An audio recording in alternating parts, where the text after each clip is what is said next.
다양한 분야의 명사를 초청해 삶의 지혜를 들어보는 시간 지혜다락방. 안녕하세요. 저는 김미진입니다. 지난 시간에 이어서 오늘도 좋은 죽음, 아름다운 마무리에 대해서 강연을 해주실 정현초 교수님 모시겠습니다. 큰 박수 부탁드립니다. 안녕하세요. 네, 교수님 이번이 지혜다락방에서 네 번째 강연이십니다. 네. 마지막 강연인데요. 그렇죠. 이때까지 함께한 소감이 어떠신지 궁금한데요. 네. 우선 이런 죽음이라는 주제는 다 대부분 싫어하기 때문에 네. 무관심하고 또 부정하고 디나열하고 외면 혐오 감정으로 대하는 경우가 많은데 그래도 이런 죽음이라는 주제를 갖고 이런 프로그램을 만들고 또 여러분들이 참여를 해주시고 이런 기회가 있는 거에 대해서 전 굉장히 감사하게 생각합니다. 10여 년 전만 해도 이런 거 얘기 꺼낸 것 자체를 굉장히 네. 사회적인 분위기가 극미시했기 때문에 네. 그렇습니다. 네. 사실 저도 이 강연 주제에 대해서 이야기를 들었을 때 굉장히 무겁지 않을까라는 생각을 했는데 생각보다 강연이 네. 쉽게 쏙쏙 들어오는 것 같아서 굉장히 좋은 시간이었습니다. 이번이 마지막 강연인 네. 만큼 또 중요한 주제들 또 중요한 네. 이야기를 많이 해주실 것 같은데 어떤 이야기를 좀 해주실 건가요? 네, 그래서 구체적으로 어떻게 하면 좋은 죽음을 맞이할 수 있는지 이런 가이드라인이라고도 할 수가 있겠고 또 좋은 죽음을 맞이한 사례 실제에서의 사례도 있지만은 또 영화를 통해서 보여지는 모습 이런 걸 통해서 우리가 하나의 롤 모델로 삼을 수가 있는 것이니까 네. 이런 것들에 대한 소개가 되겠습니다. 네. 그렇다면 교수님의 마지막 강연 지금 바로 박수로 청해 듣도록 하겠습니다. 큰 박수 부탁드립니다.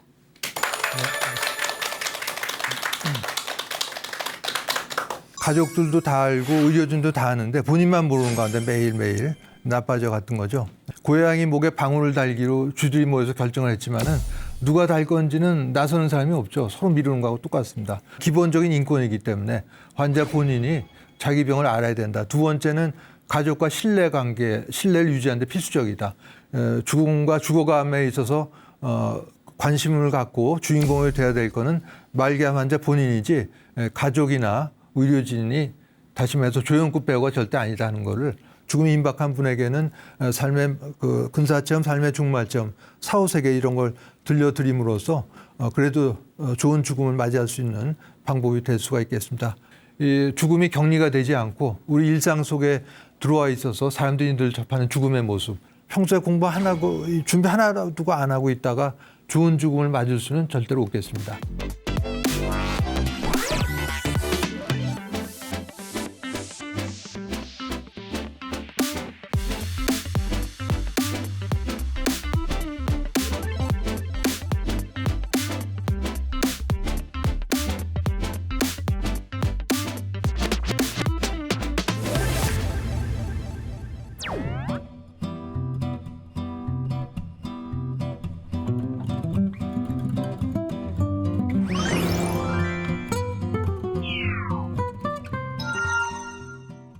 네. 그래서 이제 좋은 죽음과 아름다운 마무리에 대한 강의를 이제 시작을 하도록 하겠습니다.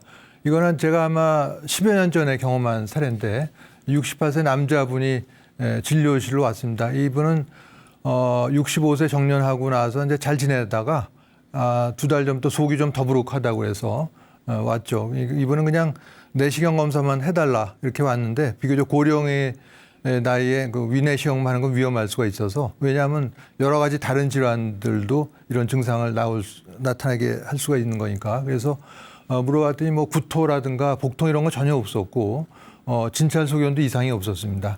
내시경 검사를 해봤더니 아무 이상이 없었어요. 그러나 이제 복부 초음파 검사를 해본 결과 췌장에 혹덩어리가 발견이 돼서 이제 췌장암 진단날에 이제 외과에서 개복 수술한 거죠. 열어봤더니 이미 다 퍼져서 완치를 위한 수술이 불가능했던 그런 사례가 되겠습니다. 그런데 문제는 이분의 가족들이 의료진에다가 이런 신신당부를 하는 거죠. 이렇게 되면 이제 말기암이 되니까 말기암이고 살 날이 얼마 안 남았다는 거를 절대 비밀로 해달라 신신당부를 했기 때문에 가족들도 다 알고 의료진도 다 아는데 본인만 모르는 가운데 매일매일 나빠져 갔던 거죠. 수술 다도 잘 됐다고 또 가족들이 거짓말도 했으니까. 그래서 내가 퇴원해서 할 일이 많은데 왜 이렇게 몸이 자꾸 나빠져 가나 수술도 잘 됐다고 그러더니 이상하네 그러다가 수술 받은 지 한 달째 되는 날 양쪽 폐로 암의 전이가 아주 확심하게 일어나면서 사흘 뒤에 의식을 잃고 세상을 떠났던 그런 사례가 되겠습니다. 그래서 한 달 정도면 아주 중요한 사건들을 마무리할 수 있는 자기의 그 비밀번호라든가 이런 거 가족들한테 인계해 줄 수 있는 중요한 시간이 있었음에도 불구하고 이거 완전히 박탈해버린 그런 사건이죠. 그래서 이렇게 떠나보내고 나면 가족들이 후회와 회한이 두고두고 남습니다. 왜냐하면 이런 일들은 요즘도 아주 비일비재한데 차일피일 미루다 보면은 의식이 또 나빠지고 그러면 또 중환자실 들어가고 지난 시간에 보셨던 사진 모양 중환자실 혼자 이 세상을 떠나게 되고 이렇게 됩니다. 그래서 이런 일이 어떻게든 일어나지 않도록 하는 게 중요한 일인데 사실은 이게 쉬운 일은 아닙니다. 이걸 어떻게 비유해 보면은 고양이 목에 방울을 달기로 쥐들이 모여서 결정을 했지만은 누가 달 건지는 나서는 사람이 없죠. 서로 미루는 거하고 똑같습니다. 가족들끼리도 네가 해라 서로 미루는 것과 마찬가지 상황이라고 볼 수가 있습니다. 한편 그 2004년에 우리나라에서 굉장히 중요한 연구가 있었는데 이거는 이제 말기암 환자한테 알릴 것과 말 건가에 대한 내용을 물어본 거죠. 우리나라에서 말기암 환자 한 380명 또 가족들 280명 대상으로 일일이 물어봐서 조사한 겁니다. 첫 번째는 뭘 물어봤냐면 가족들이 그 환자 본인이 진실을 알기 원하는가. 96%가 진실을 알기를 원한다는 거죠. 근데 가족들은 굉장히 비율이 낮습니다. 70몇 %밖에 안 되고. 두 번째는 누가 알려주기를 원하는가.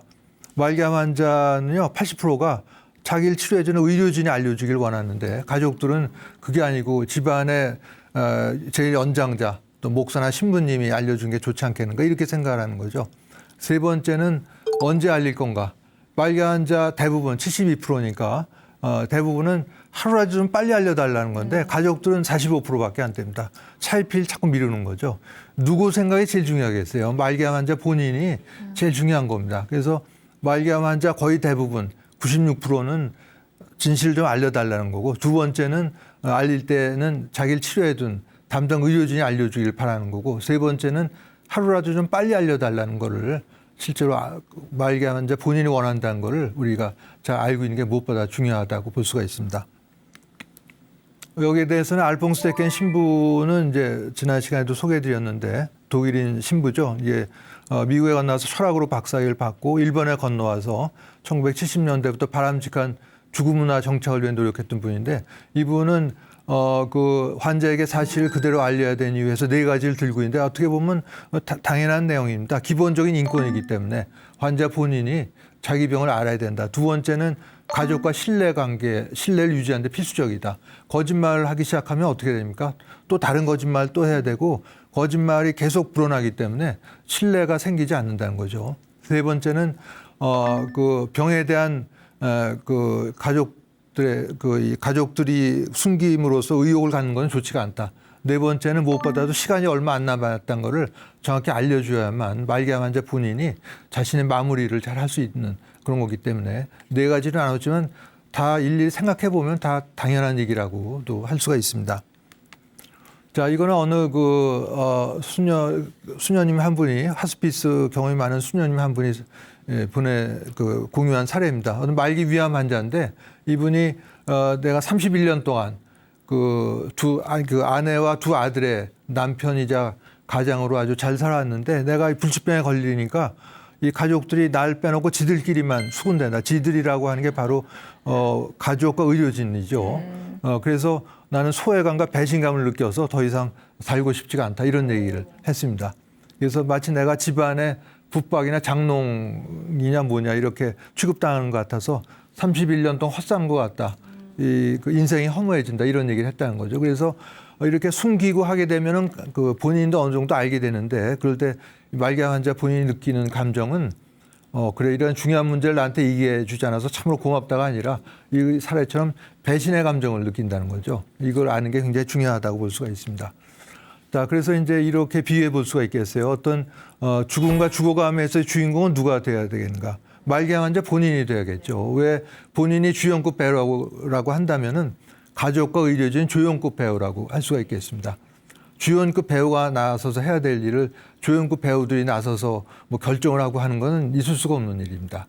그래서 죽음과 죽어감에 있어서 관심을 갖고 주인공이 돼야 될 거는 말기암 환자 본인이지 가족이나 의료진이 다시 말해서 조연급 배우가 절대 아니다는 거를 다시 한번 말씀드리고 싶네요. 그래서 이제 이러한 죽음 준비는 삼자가 다 같이 해야 됩니다. 말기암 환자 본인들 또 가족들 의료진 삼자가 같이 해야 되는 건 뭐 당연한 일이라고 할 수가 있겠고 이거는 이제 어떤 그 좋은 죽음, 평화로운 죽음의 사례라고 할 수가 있겠는데 이분은 72세 남자분입니다. 평소 건강했는데 어느 날 건강검진 해봤더니 위암이고 이미 다 간에 퍼졌다는 거죠. 이 아래 사진에 보시게 되면은 왜 저 아래 위암의 모습입니다. 뭐 이 환자분 건 아니어도 대부분의 위암이 저런 모양을 띠니까 또 오른쪽에 그 CT 사진 2개가 있는데 구멍이 뽕뽕 난 게 간에 전이가 된 모습입니다. 그래서 10군데 간으로 암이 전이가 됐다는 걸 발견하고 그래서 이분은 친구를 불러서 와인 마시면서 내가 이제 말기암이 됐고 간에 이렇게 10군데나 전이가 됐다. 그러면서 자기는 항암 치료는 받지 않겠다. 이분이 또 아마추어 사진 작가로 사진을 많이 찍었는데 미리 사진 전시회를 열었어요. 그러니까 그거는 나중에 장례식에 오게 될 지인들 미리 만나본 거죠. 일종의 사전 장례식이라고도 할 수가 있겠습니다. 그걸 하고 그 진단 받은 지 한 달째 되는 날 자택에서 그 취침을 하다가 세상을 떠난 그런 사례라고 할 수가 있겠습니다. 이분은 또 평소에도 인도주의 실천 의사협회 등에도 이분은 이제 이 인천이라는 곳에서 정형외과를 개업한 개업이셨는데 그런 주위 사람들의 그 어렵고 헐벗은 주변에 대한 관심도 많고 그런 삶을 살다 간 분이라고 할 수가 있습니다. 그래서 이제 이거는 아까 소개드렸던 2010년에 간행했던 한국인의 웰다잉 가이드라인에 소개된 내용입니다. 하나씩 살펴보면 자신의 삶을 돌아보고 진정한 삶이 무엇인지 떠올려 본다. 또 자신의 사후에 가족에게 누가 되지 않게 주변을 잘 정리하는 게 중요하다.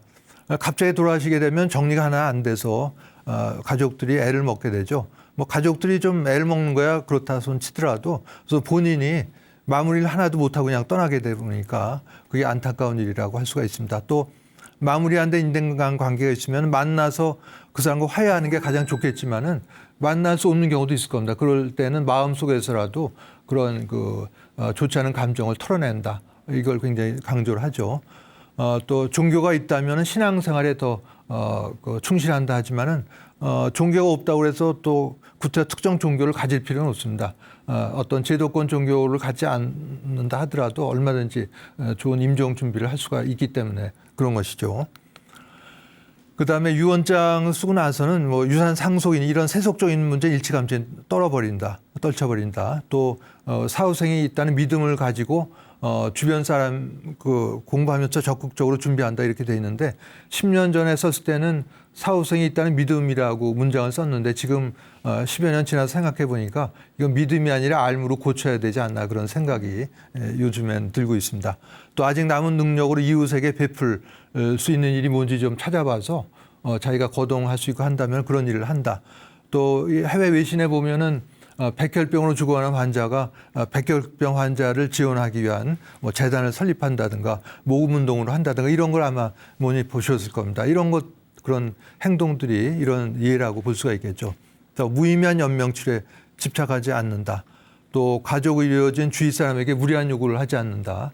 우리나라 설화에 보면 왜 그런 일이 나오죠. 오랫동안 병석에는 호르몬을 간병하던 어떤 아들이 있었는데 어느 날 그 어머니가 한겨울에 딸기가 먹고 싶다 이런 얘기를 하니까 이 효자가 엄동설한 흰눈이 덮인 온 사방을 찾아다니다가 하늘의 도움으로 딸기를 찾아서 어머니에게 갖다 드린다는 내용인데 한겨울에 딸기 먹겠다 그런 게 무리한 요구죠. 그런 건 요구하면 안 됩니다. 네? 요즘에는 비닐하우스가 있어 다 얼마나 있겠지만 그래서 그걸 저한테도 정해 보면 제가 이제 포도주 와인을 좋아하는데 그래서 제가 가족들한테도 신신당부해 놓은 게 제가 말기암을 임종임박해서 혹시 한 병에 몇백만 원짜리 와인이 한 모금 먹고 싶다 이런 얘기를 혹시 할지 모르는데 그 무리한 요구니까 절대 듣지 말고 흘려버려라 그런 당부를 제가 틈날 때마다 하고 있습니다. 자, 이거는 이제 마지막 사진 한 장이란 책에서 제가 발췌한 내용인데 이건 뭐냐면 각 사진에 왼쪽이 그 죽기 직전입니다. 하스피스에서 머물면서 어떤 작가와 사진 작가가 다 촬영을 한 거죠. 죽기 직전과 임종한 직후의 모습을 다 찍었습니다. 뭐 서너 살짜리 아이부터 시작해서 그 나이 든 분들 모습인데 공통적으로 볼 수 있는 거는 죽고 나서 보는 건 다 아주 평화스러운 모습인 걸 알 수가 있습니다. 그래서 이걸 떠올리시게 되면 그 다음에 어떤 노승이 열반에 들자 죽자 어떤 선사가 한 시입니다. 이런 시를 썼어요. 사방은 먹구름 없이 한정없이 청명하고 향기로운 실바람은 부드럽게 불어오며 또 온 산은 아무런 소란한 옷이 조용하다. 이렇게 얘기했는데 두 번째가 아주 그 인상적이죠. 쉽게 바스러지는 육신을 버렸으니 오늘 이 기쁨이 어찌 크지 않겠는가. 어떤 노여움도 걱정도 없으니 어찌 축하하지 않을 수 있겠는가. 이게 죽으니까 축하한다는 메시지를 보낸 거죠. 그래서 아까 이 앞에 사진 보시게 되면은 임종 직후에 아주 평화스러운 모습을 보인다든가 또 죽음이 소멸이 아니고 옮겨갑니다. 이런 걸 종합해 보면은 충분히 이런 시를 아마 이해를 하실 수 있으리라 생각을 합니다. 자, 이거는 2012년도에 미국 시사주간 이제 유명한 타임즈의 커버 스토리가 How to Die, 어떻게 죽을 것인가였습니다. 이 내용은 그 작가의 두 부모님이 말기 질환으로 임종임박했을 때 이 중환자실 치료 같은 이런 연명 치료에 집착하지 않음으로써 품위 있는 죽음을 맞이할 수 있었다는 게 이 타임즈의 커버 스토리가 되겠습니다. 다시 말해서 부모님의 임종을 경험하면서 배우는 교훈이라고 할 수가 있는데 이거보다 제가 보기엔 더 중요한 거는 죽음에 대한 죽음관이죠. 어떻게 죽음을 바라볼 건지. 죽음이 다시 말해서 이런 벽이 아니고 문이다. 또 소멸이 아니고 옮겨갑니다. 이런 걸 알기만 하면은 뭐 연명치료를 할 건가 말 건가 이런 건 별로 고민할 필요가 없어진다는 것이죠. 자, 이거는 이제 2000년에 미국 내과학회지에 실려던 논문입니다. 지금 시간도 없는데 의학 논문을 소개해드린 건 특별한 이유가 있습니다. 이게 의사 몇 사람이 쓴 게 아니고 3자가 모여서 썼다고 볼 수가 있는데 말기암 환자 본인들 또 그 가족들 의료진 3자가 모여서 여러 번 회의를 해가지고 좋은 죽음이 이거 아니겠는가 이렇게 결론을 내린 거죠. 네 가지는 보시면 금방 이해가 됩니다. 통증을 충분히 완화 조절하기 위해서는 마약성 진통제도 아끼지 말아야겠다. 어떤 말기 환자 보면 가족들이 그 마약성 진통제였으면 나중에 중독되는 거 아니야 이런 거 걱정하고 있어요. 그런 거 걱정할 때가 아니죠. 지금 어떻게든 통증을 조금이라도 덜어야 되는데 그다음에 명확한 의사결정 그다음에 죽음 준비는 뭐 3자가 다 같이 해야 되는 것일 거고 그다음에 훌륭한 마무리를 위해서 작별 인사를 잘하는 게 중요한 거다. 네 가지는 아마 보면 그럴 수 있겠다는데 다섯 번째, 여섯 번째가 좀 특이합니다. 다섯 번째가 다른 사람에 대한 기여를 통해서 여섯 번째가 그걸 통해서 온전히 인간으로서의 존재감을 느낀 게 좋은 죽음이다. 이렇게 결론을 내린 거죠. 말기암 환자를 포함해서. 그래서 그런 그 예가 되는 사례를 소개해 드리면은 폴 뉴만이라는 배우는 아마 다 아실 겁니다. 요새 아마 젊은 사람 빼고는 다 이해를 하실 텐데 2008년도에 폐암으로 세상을 떠나죠.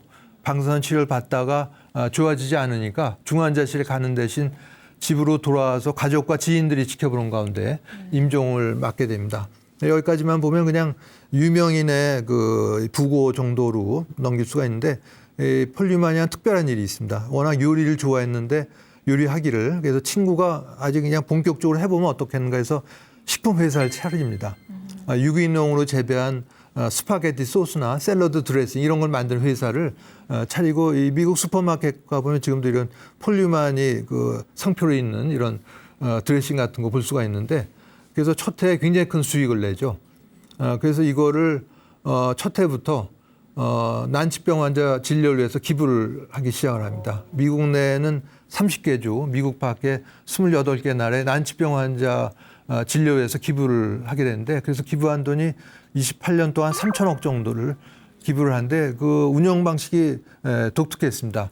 수익금을 쌓아놓는 게 아니고 연말이 되면은 이 사업으로 벌은 수익금을 다 자선단체, 난치병 환자 진료를 위한 자선단체 기부를 하고 또 연초가 되면 은행에서 대출을 받아서 사업하는 방식으로 이런 기부를 해왔던 거죠. 또 첫 번째 부인과의 사이에 난 아들이 마약 관련 사고로 죽자 마약 퇴치를 위한 사회 활동도 활발히 했다는 그런 기사를 보게 되면서 참으로 좋은 죽음이다 하는 걸 제가 느낄 수가 있었습니다.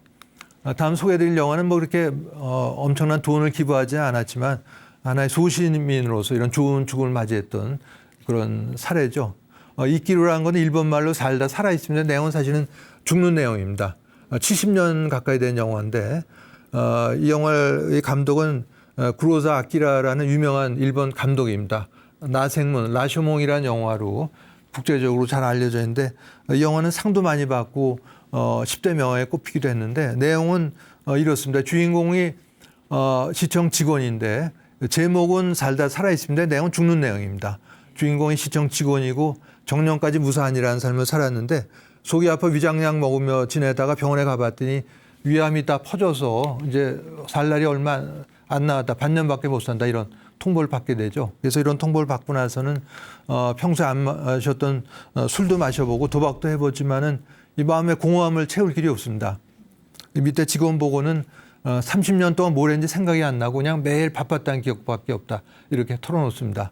아마 현대인들 또 직장 다니는 많은 분들한테 물어봐도 이런 얘기하는 분들이 많지 않을까요? 어떠세요? 30년 동안 돌아보면은 그냥 매일 바빴다는 기억밖에 없다 이렇게 얘기하시는 분들이 많을 것 같습니다.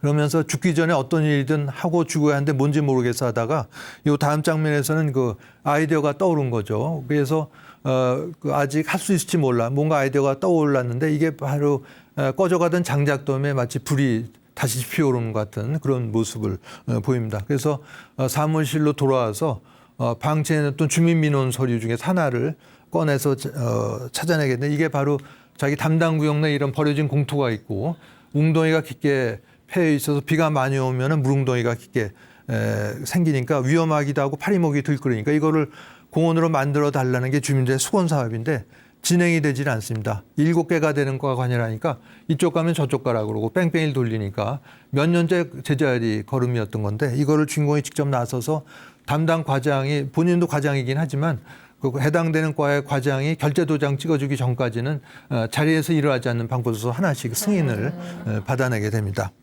그러다가 이제 조직 폭력배 협박도 받는데 왜냐하면 아까 그 마을 공터에 어떤 사학과가 식당 관련 계획을 세우게 되니까 정면 충돌하게 되고 조폭을 시켜서 협박을 하는 거죠. 근데 이 대사에는 안 나옵니다만 주인공이 나는 내일 모레 죽을 사람인데 날 보고 죽이겠다는 게 협박이 되나 이렇게 생각하지 않았을까 제가 추측을 해보기도 했습니다. 그러다가 이제 하도 푸대접 받고 다니니까 밑에 직원이 한마디 하는 내용입니다. 이게 그 밑에 직원이 이 주인공 보고 그렇게 푸대접 받는데 화도 안 나냐 그랬더니 주인공은 나는 지금 누굴 미워할 시간이 없다 이렇게 얘기를 합니다. 그러다가 또 퇴근길에 저녁 노을을 보면서 저녁 노을이 이렇게 아름다운 걸 보고 내가 30년을 살아왔구나. 근데 시간이 없네 그러고 발걸음을 돌리게 되는데 그러다가 많은 시련 끝에 마침내 공원이 완성이 되고 개장 전날 그 눈 내리는 밤 공원에서 그네를 타면서 숨을 거둔다는 게 영화의 짧은 줄거리가 되겠습니다. 줄거리가 사실 그렇게 짧지는 않습니다. 여러 가지 그 아들과의 갈등, 며느리와의 갈등도 있고 여러 가지가 나오는데 이제 제가 요약을 해서 말씀드린 거고. 그래서 아까 소개했던 알퐁스 데켄 신부는 미국 유학 시절에 영화가 너무나 좋아서 상영관을 수십 번을 찾아가서 이 영화를 봤다고 합니다. 그러면서 이제 이런 제목으로 죽을 날이 다가와서야 사랑을 베풀다 이런 제목으로 주인공이 죽음에 임박해서 다른 사람에 대한 기여를 통해서 기쁨과 만족감을 느낄 수가 있었고 또 죽음에 직면함으로써 비로소 보다 바르게 살 수 있었다 이렇게 얘기를 하고 있죠. 에머스는 이제 미국의 사상가인데요. 진정한 성공이 뭔가 이렇게 얘기를 했습니다. 돼지를 키우든 뭐 밭을 가꾸든 뭘 해도 좋은데 자신이 태어나기 전보다 세상을 조금이라도 살기 좋은 곳으로 만들어 놓고 떠나는 게 진정한 성공이다 이런 얘기를 했습니다. 주인공에 적용해 보면은 주인공의 대사로도 나옵니다. 주인공은 말기암 진단 받기 전까지는 거의 미이라 같은 무의미한 삶을 살았다 얘기할 수가 있겠는데 시한부 선고 받고 나서 얼마 안 되는 짧은 기간이었지만 비로소 진정한 성공적인 삶을 살았다 얘기할 수가 있겠죠. 또 말기암 환자 뭐 다는 아니어도 일부는 이런 사물의 참된 모습과 오히려 보다 깊은 가치를 볼 수 있는 안경을 갖게 된다고 얘기를 합니다. 저녁 노을을 얼마나 오랫동안 봤겠어 수십 년 동안. 그러나 그 아름다움을 정말로 깊이 뼈저리게 느끼게 된 거는 자신의 삶이 얼마 안 남은 시점에서 그런 아름다움을 보게 됐다고 얘기할 수가 있겠습니다. 자, 이거는 또 아까 좋은 죽음의 조건도 얘기 드렸는데 좋은 죽음의 요소였죠. 아름다운 죽음의 조건도 나오는데 이거는 아이라 바이옥이란 미국 완화 의료 전문의 로서 하스피스에서 많은 암뿐만이 아니라 많은 질환으로 죽음을 맞는 사람들 인종을 지켜보면서 네 가지를 정리해서 우리에게 제시를 해주고 있습니다. 사랑한다는 말과 고맙다는 말, 또 용서를 구하고 또 타인을 용서하고 또 작별 인사를 잘하는 게 아름다운 죽음의 조건이다 이렇게 얘기를 하고 있습니다. 자, 그 KBS 파노라마 블루베일의 시간에 나왔던 이게 아마 TV 다시 보기로 아마 보실 수가 있을 겁니다. 여기 보면은 53세 간암 말기 환자가 특히 병원이 아닌 하스피스에서 임종을 맞고 있는 장면을 보여주고 있습니다.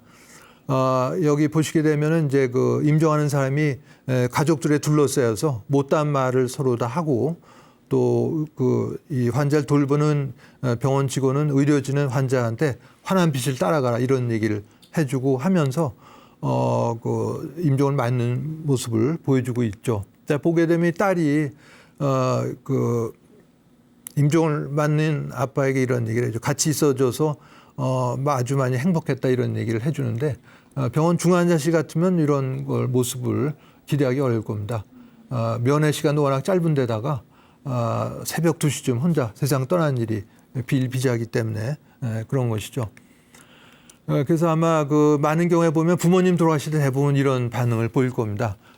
저희를 두고 가지 마세요. 제발 돌아가지 마세요 하고 오열을 하는 경우가 대부분일 건데 어떻게 보면 자연스러운 감정이기도 하죠. 근데 제가 몇 년 전에 이런 죽음 강의를 할 때 어떤 그 요양병원 원장 한 분이 그 여성이었는데 아버지 돌아가실 때의 경험을 공유를 해줬습니다. 임종을 앞둔 아버지 보고 저희 걱정하지 마시고 빛을 따라가세요 이렇게 얘기를 해줬다고 합니다. 그러면서 저희도 언젠가 따라갈게요 이런 얘기를 했다고 합니다. 그리고 얼마 있다가 원불교의 성직자인 교무 한 분도 아버지 돌아가실 때 똑같은 얘기를 했다는 거죠. 두 분이 다 여성이었었는데 한 분은 기독교, 한 분은 원불교 이렇게 종교는 달랐어도 그 지혜로움에서는 서로 일치했던 걸 알 수가 있습니다. 그래서 이 평화롭게 죽음을 맞이하려면 일단 허락, 죽어도 된다는 허락이 있어야만 임종을 맞는 사람이 편하게 눈을 감을 수가 있는 거죠. 두 번째는 안심 메시지. 그 가시더라도 남은 가족들이 아주 편하게 잘 지낼 수 있다. 이런 안심 메시지를 줘야만 편하게 정말 눈을 감을 수가 있습니다. 세 번째는 이 빛을 보게 될 거다. 아까 첫 번째 시간에 근사체험의 요소 중에 하나인 빛과의 조우를 말씀드렸는데 그거는 그런 빛을 보고 이런 거는 근사체험 때만 하는 게 아니라 우리 모두가 나중에 수명을 다해서 육신을 벗어나게 되면은 그런 빛을 보게 되고 이런 체험을 다 하게 되는 거죠. 삶의 회고도 다 하게 되고요. 그것도 근사체험 때만 하는 게 아닙니다. 우리가 나중에 육신을 벗어날 때는 이번 생에 살아온 걸 다 회고를 할 뿐만이 아니라 몇 번의 더 기회가 있는데 이번 생뿐만이 아니라 이 전의 생, 전전생의 모든 삶을 다 통합하는 그런 과정을 거치게 되는 것이죠. 자, 이 대학병원에 중환자실했다면 이런 모습으로 기도 삭관돼 있으니까 말을 할 수가 없는 것이죠. 말을 할래야 할 수도 없고 또 아까도 말씀드렸지만은 고립돼 있고 가족과 격리돼 있고 면회 시간 30분밖에 안 되고 시끄럽고 아주 소란한 가운데 임종을 맞는 게 이런 그 중환자실의 임종의 모습이라고 할 수가 있습니다. 자, 10여 년 전에 제가 이 간암 말기로 임종이 임박한 남편을 간병하고 있는 어제 여자분하고 남동생 위해서 강의를 한 적이 있습니다. 총중이 2명인 강의였었는데 총중이 1명인 강의도 했었고 총중이 5명인 여자 중학생 4명과 상담교사를 위해서 한 강의도 한 적이 있습니다. 그래서 이분은 이제 이렇게 얘기를 해죠. 남편 보고 여보 제발 죽지 말고 저를 떠나지 마세요 하고 남편을 붙들고 있었는데 여러분이 들으신 오늘 같은 이런 강의를 듣고 나서는 생각이 바뀐 거죠.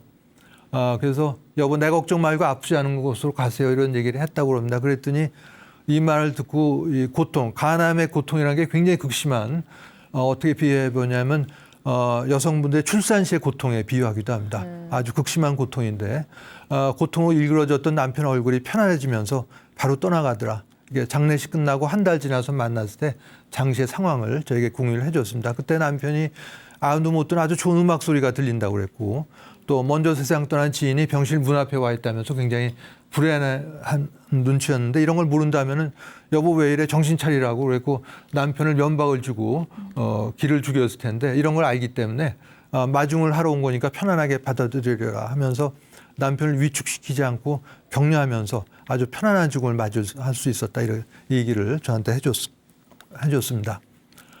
거의 끝날 때가 되는데요. 프랑스의 샤르댕 신부는 본인이 고생물학, 지질학을 전공한 과학자였습니다. 샤르댕 신부가 남긴 말은 우리는 영적인 체험을 하는 인간이 아니고 우리 모두가 다 영적인 존재인데 지금 인간이 된 체험을 하고 있다. 이런 말을 남긴 바가 있죠. 내가 영적인 존재면 당연히 이웃집 사람도 영적인 존재일 것이고 음식점의 종업원도 다 고귀한 영적인 존재인 거죠. 이걸 안다면 소위 말하는 갑질 그런 걸 함부로 할 수는 없겠습니다. 자, 그래서 이제 네 번의 강의를 이제 마칠 시간이 다 돼 가는데, 첫 시간 또 두 번째 시간 때 말씀드렸던 죽음과 관련해서 일어나는 중요한 영적인 현상인 근사체험이나 삶의 종말점 이런 걸 보면 죽음이, 소멸이, 즉 문이 아니고, 죽음이 소멸이 아니고, 옮겨갑니다 하는 걸 어느 정도 충분히 이해를 하셨을 거라고 봅니다. 말기암 환자가 갖는 가장 큰 공포는 자기가 죽어서 소멸한다는 거죠. 자기가 육체를 갖고 경험했던 모든 것들 그리고 그거를 뒷받침해 주던 모든 존재가 다 사라진다는 게 너무나 무섭기 때문에 단 하루라도 더 살려고 하는 겁니다. 그렇기 때문에 남은 수명이 보름밖에 안 되는데도 끝까지 어떻게든 항암 치료를 해보려고 하는 그런 게 여기서 비롯된 거였는데 이런 말기암 환자가 갖는 죽음에 대한 불안과 공포를 덜어줄 수 있는 중요한 알미다 얘기할 수가 있겠습니다. 물론 육체는 소멸하지만은 육체를 움직이던 영혼불멸의 자아는 없어지는 게 아니기 때문에 말기암 환자가 갖는 죽음에 대한 불안과 공포를 덜어줄 수 있는 중요한 알미다 얘기해 줄 수가 있겠습니다. 두 번째는 이제 우리나라 젊은층 10대, 20대, 30대 젊은 층의 사망원 1위가 자살입니다. 통계청 자료인데요. 또 노인 연령층의 자살도 OECD 국가 1위죠. 나이 든 사람, 젊은 사람 자살하게 되는 가장 큰 이유가 죽으면 끝이라고 생각하기 때문에 이런 자살을 하게 되는 겁니다. 그러나 자살을 하게 되더라도 의식이 다 유지가 되기 때문에 그 자살로 몰고 갔던 어려운 상황이 없어지는 게 아니고 그대로 가져가는 거죠.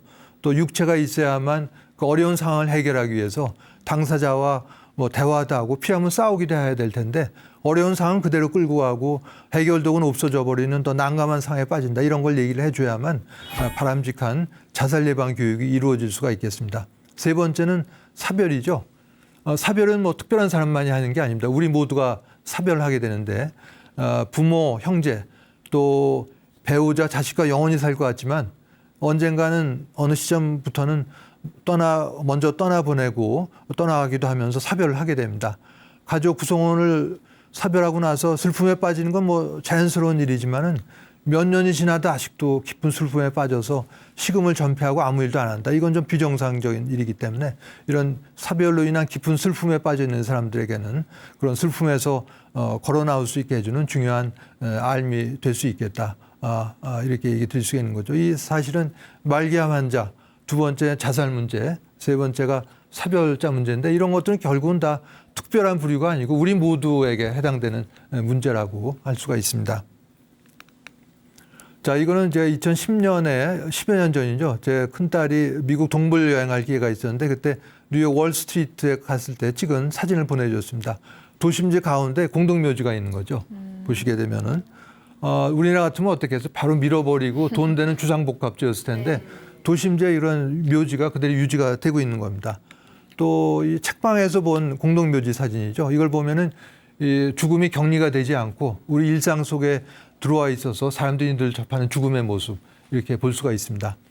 아까 건축가 정경 선생을 얘기했는데 정경 선생과 평소에 또 이 죽음에 대한 많이 놀이를 했고 유럽 여행 가서도 이 묘지를 둘러봤더니 건축가 승효상 선생이 이런 얘기를 했는데요. 우리는 묘지가 일상 가까이에 없어서 도시가 경건하지 못하다 이런 얘기를 했는데 아주 참으로 공감이 되는 그런 내용입니다. 미국 예를 들었지만 일본 또 여러 나라 보면은 도심지에 묘지가 그대로 있는 유지되는 데가 많은 걸 알 수가 있습니다. 이거는 몇 년 전에 일간 신문에 했던 기사인데 사는 게 버겁거든 공동묘지를 걸어보라 이런 제목을 해서 안 그럴 것 같은데 묘지에 가면 오히려 삶에 대한 긍정적인 변화가 온다는 거죠. 우울해지고 비관적이 되는 게 아니라 그래서 저 인생 목표 또 가치의 삶의 가치 우선순위에 다시 매기게 된다. 그러니까 돈, 명성 이런 걸 뒤로 하고 가족과의 관계 이런 걸 우선순위로 따지게 된다는 거죠. 그러니까 술, 담배 줄이고 오히려 건강을 챙기는 쪽으로 또 행동을 하게 된다 이렇게 얘기를 하고 있습니다. 또 남에 대한 배려심도 깊어진다고 얘기를 하는데 그 실험을 한 게 있어요. 공동묘지 안과 밖에서 누가 노트북을 갖고 있다가 떨어뜨릴 때 누가 많이 도와주나 봤더니 공동묘지 안에 있는 사람들이 40%나 더 많이 도와주더라. 또 공동묘지를 정기적으로 산책하는 사람은 타인에 대한 배려심이 커지기 때문에 우리가 되게 낯선 타인 보면 우선 경계심부터 갖는데 먼저 도와주려고 한다는 거죠. 이게 그런 죽음에 대한 자각이 높아지면서 연민이나 평등의식 또 평화주의에 대한 이게 그 동기부여가 되면서 그렇게 되는 게 아닌가 이렇게 보는 것이죠. 자, 많은 분들이 뭐 닥치면 다 하게 되는 일이 아닌가 이렇게 얘기 드렸는데 아까 지난 시간에도 말씀드렸지만은 이게 평소에 해야 됩니다. 저도 이런 경험을 한 적이 있는데 공부 안 하고 있다가 시험 전날 뭐 하려면요 머리에 안 들어오죠. 뭐 하나도 안 보고 하는 것보다는 낫지 모르지만 머리에 하나도 안 들어옵니다. 그래서 제일 좋은 거는 평소에 복습을 수시로 하고 요약을 해놨다가 시험 전날은 밤잠 안 자고 그런 게 아니라 요약을 잘 훑어보고 잠 충분히 자고 그런 게 다음날 시험 점수를 잘 받는 좋은 방법이 될 수가 있겠죠. 그래서 죽음에 적용해 보면 마찬가지입니다. 평소에 공부 하나고 준비 하나도 안 하고 있다가 좋은 죽음을 맞을 수는 절대로 없겠습니다.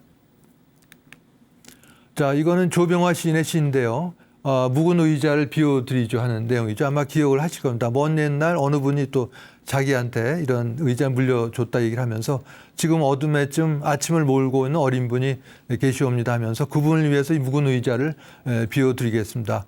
이런 내용이었는데 이왕이면 묵은 의자보다는 저 오른쪽에 있는 최신형 의자를 물려주면 훨씬 더 좋을 거라고 생각을 합니다. 자, 이게 제 왼쪽이 제가 10여 년 전에 갑자기 폐렴을 앓게 된 때의 모습입니다.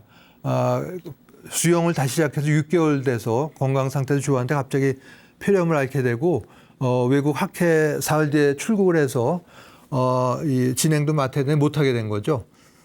그래서 3주일 정도 치료를 받았는데 그래서 미뤄놨던 걸 하자 해서 영정 사진을 찍었습니다. 뭐 근엄하게 할 게 아니라 좋아하는 걸 하자 하면서 와인잔 들고 찍었는데 이 사진은 또 너무 특정한 와인을 강조하는 게 아니냐 이런 비판도 좀 있긴 있었습니다. 그 옆이 바로 제가 2018년에 방광암 진단받고 수술하기 전에 항암 화학요법을 받을 때의 모습인데 이 얼굴이 퉁퉁 부은 걸 볼 수가 있습니다. 10년 뒤에 차이를 알 수가 있는데 그래서 죽음도 이제 저한테는 강 건너 불 구경하듯 볼 수 있는 게 아니라 바로 이 발등에 불로 떨어졌다 하는 거를 알 수가 있는 것이죠. 자, 이런 영정 사진뿐만 아니라 몇 달 전에는 이런 수의도 마련을 했는데 평상복 입고 해도 되겠지만 생각해봤더니 평상복을 입고 화장할 경우에는 이제 화학섬유, 플라스틱 단추가 타면서 내는 다이옥신 같은 공해 물질도 나올 수가 있어서 옥양으로 된 저렴한 수의를 구입을 했습니다. 아내하고 2벌을 구입을 해서 집에 달라고 마음이 심란할 때 이거 들여다보면 상당히 마음이 안정되는 거를 볼 수가 있습니다. 우리의 삶이라고 하는 게 하나의 지구별에서의 인생 수업을 받은 거로 생각하라면 죽음이라고 하는 게 졸업하는 거죠.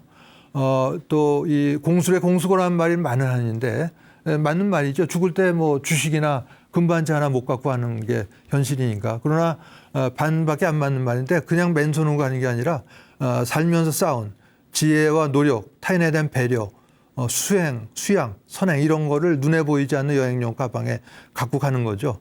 태어날 때도 마찬가지입니다. 아기가 빈손으로 온 것 같지만 이전 생에서 그가 쌓아왔던 이런 지혜나 배려 이런 거를 갖고 오는 거죠.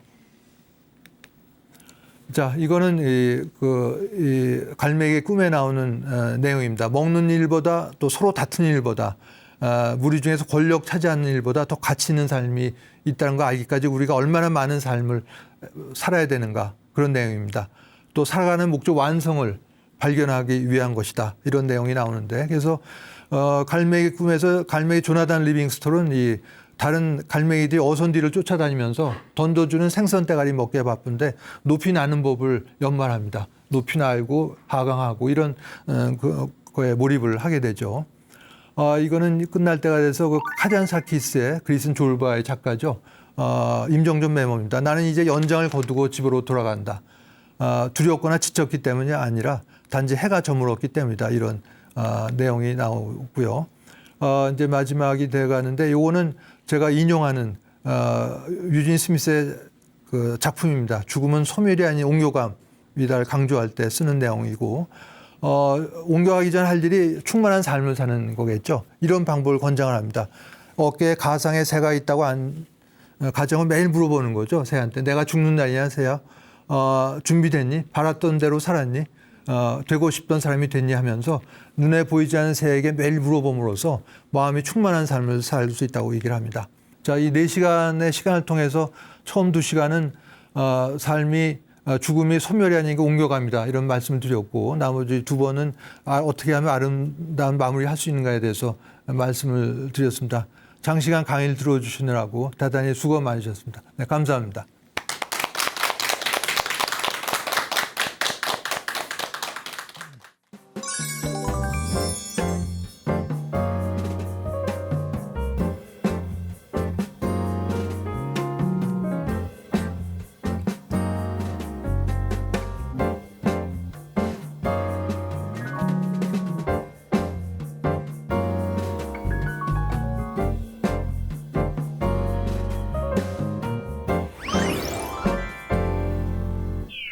네, 교수님 강연을 듣고 나니까 좋은 죽음이 곧 좋은 인생이 아닐까 네, 이런 생각이 드는데요.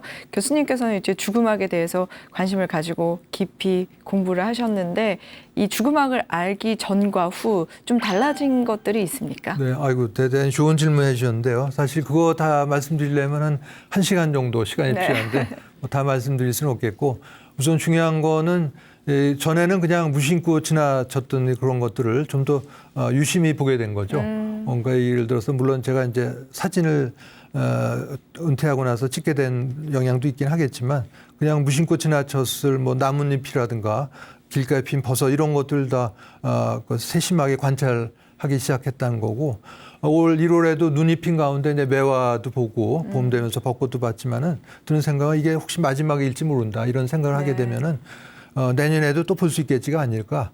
이게 내가 보는 마지막 매화, 마지막 벚꽃일지 모른다. 이런 생각을 하게 되면은, 그 몰두해서 아주 깊게 보게 됩니다.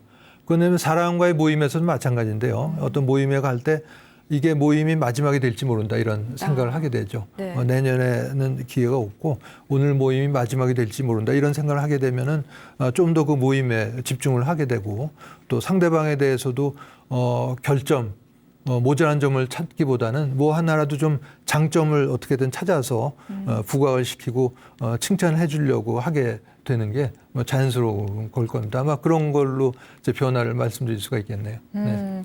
이번 4주 동안 네. 강의를 들으면서 그동안은 참 죽음에 대해서 이야기를 하는 걸 금기시 여겨왔다면 이것을 좀 내 삶의 일부로 받아들이고 조금씩 준비해 나가는 그런 과정이 필요하겠다라는 네, 생각을 많이 했습니다. 4주 동안 귀한 강연을 해주셔서 감사합니다.